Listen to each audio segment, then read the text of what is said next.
Pinutan si Ante! Okay, tabahin ko yung assignments, guys. Math. Pero ito. Ganyan lang tirada, pare. Hindi ko kailangan mag-solve na lang ka dito. Kay, ang iba, guys, hindi pareho. Ang kuan, basta hindi pareho. Math, wala kahit klaseng module lang kami. Wala si Sir BC. Sabi ni! Ano tayo? Hi! Lupa na ako. Mag-study first muna tayo. Oh. Ito. Ako classmate. Ito ako. Who's the study first ni Ante? Study first. Study first. Yarn. Study first. Ito ang dalawa lang siya. Sayang tayo. Stranger. Kaya ko yun. Napasik naman tayo.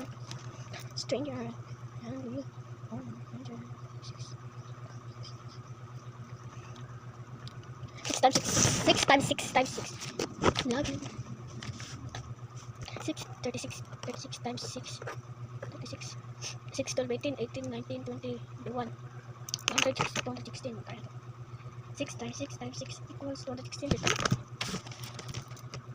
Ayun. Yung pala. Sabi natin strangers. Bakit ka tumingin sa akin? Kanta ba ako? Siyempre, kanta talaga ako. Volume. Kuan man yung volume. Una kay cube, sunod kay rectangular. Pisa. Number 7, 11. 11 times 11 times 11. Sus! Ang sayon naman! Sayon. Hala si Ante. Hala si Ante. Hala si Ante. Ting ting ting ting ting.